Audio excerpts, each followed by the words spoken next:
verdade é que ele tomava sobre si nossas enfermidades e sofria ele mesmo nossas dores. Nós pensávamos fosse um chagado, golpeado por Deus e humilhado. Mas ele foi ferido por causa de nossos pecados, esmagado por causa de nossos crimes. A punição a ele imposta era o preço da nossa paz, e suas feridas, o preço de nossa cura. Todos nós vagávamos como ovelhas desgarradas, cada qual seguindo o seu caminho, e o Senhor fez recair sobre ele o pecado de todos nós. Amados irmãos e irmãs, estimado diácono Sandoval, celebramos a paixão de nosso Senhor Jesus Cristo, e a liturgia, nessa tarde, nos insere nesse mistério que envolve toda a humanidade.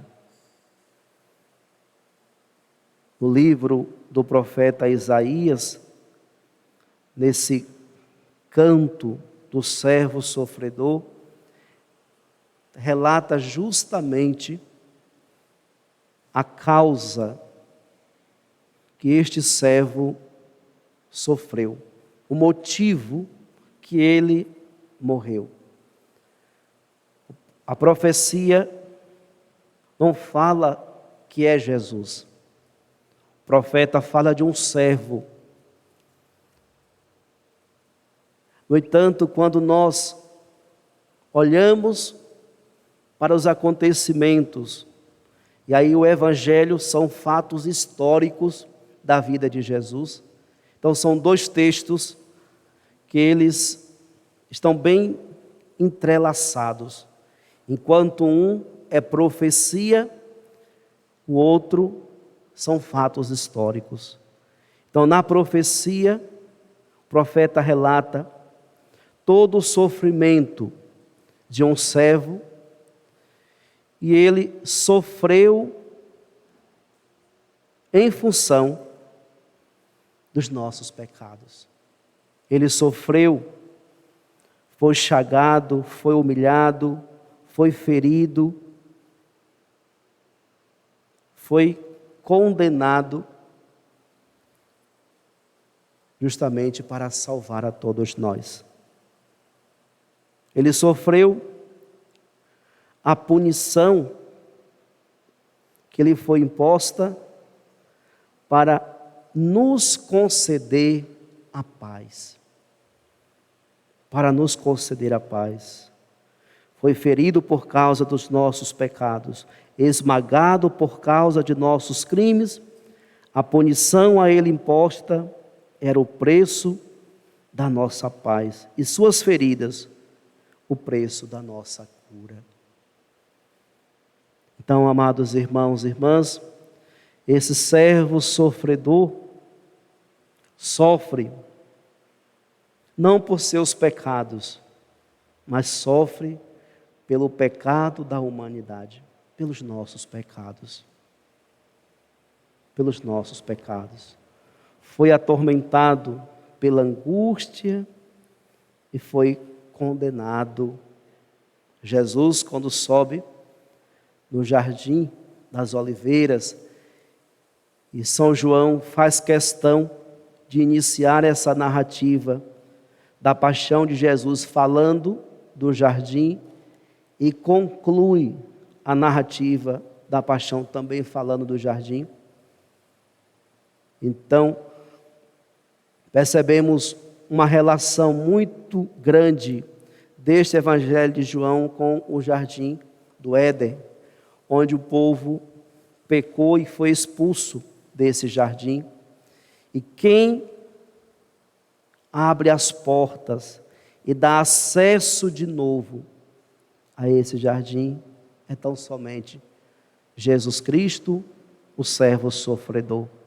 Por isso, caríssimos irmãos e irmãs, é lá no jardim, no Getsêmani, que este servo sofre a maior das suas angústias.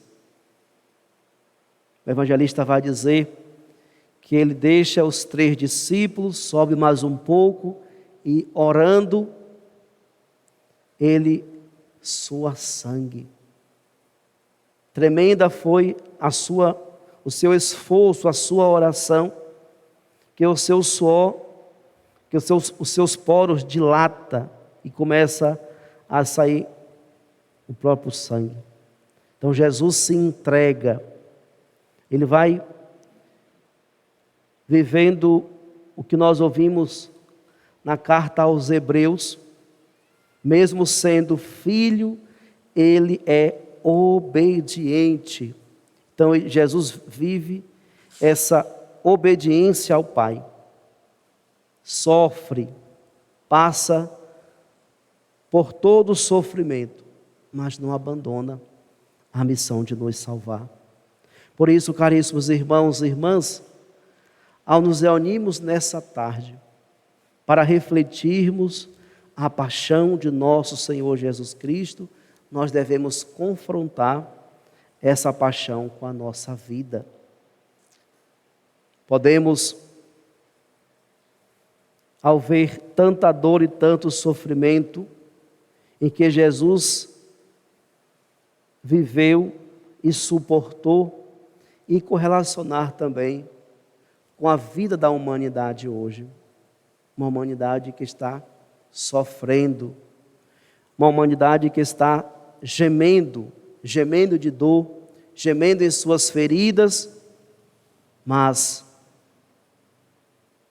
aqueles que buscam no Senhor, aqueles que se voltam para o Pai, não sairão humilhados, pois o Senhor revigora as nossas forças, o Senhor nos salva, o Senhor nos liberta do jugo dos nossos pecados.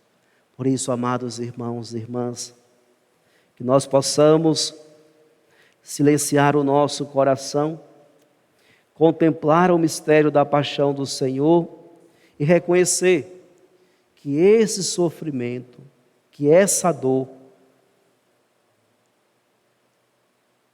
foi em função da nossa salvação. O que devemos oferecer então ao Pai? Qual deve ser a nossa atitude diante do Senhor, sabendo que Ele enviou seu Filho para nos libertar, que Ele enviou seu Filho para nos salvar, que Ele enviou seu Filho para curar as nossas feridas? Qual deve ser a nossa atitude? Amados irmãos e irmãs, nós devemos caminhar na direção do Pai com fé. Buscar trilhar o caminho do Senhor. Precisamos cada vez mais ir ao encontro, seguir o caminho apontado por Cristo, porque só existe esse caminho que nos leva à verdadeira experiência da felicidade, libertação total. Agora, nós precisamos melhorar o nosso jeito de falar com Deus. Precisamos, caríssimos irmãos e irmãs, melhorar a nossa intimidade com o Senhor e, principalmente, precisamos aumentar a nossa fé. Precisamos crescer nessa intimidade com o Pai. E essa celebração nos faz justamente esse convite. Primeiro, reconhecer que nós temos um Deus que nos ama e que nos enviou o seu Filho para nos salvar. Constatamos na liturgia de hoje, tanto na profecia quanto no Evangelho, que é fato histórico. Revela de fato o que aconteceu. Então nós estamos diante de uma liturgia que apresenta para a humanidade inteira Jesus como este servo sofredor. Ele que assume as nossas dores, assume as nossas fraquezas e nos acolhe. Assim como o Pai misericordioso acolheu o seu filho, que um dia abandonou a família. Pelo sangue de Jesus derramado na cruz é que nasce a nossa igreja. Os padres da patrística vão dizer isso, né? Que quando a lança furou o lado de Jesus, jorrou sangue e água. Esses sangue e esta água simbolizam o sacramento do batismo e o sacramento da Eucaristia. Ali nasce a nossa igreja. Nós nascemos, caríssimos irmãos e irmãs, do coração de Jesus. Por isso, esta celebração nos faz pensar qual é a nossa missão enquanto igreja no mundo. Revelar a face misericordiosa do Pai. Ser uma igreja samaritana. Uma igreja que sente a dor do outro, que se curva diante do sofrimento alheio e que está do lado daqueles que são abandonados. Nós somos essa igreja e precisamos viver como tal. Não basta apenas vir participar das celebrações, participar do banquete eucarístico, ouvir a palavra de Deus, mas é preciso se comprometer com o projeto de Jesus. Ele não morreu em vão. Ele morreu para nos salvar.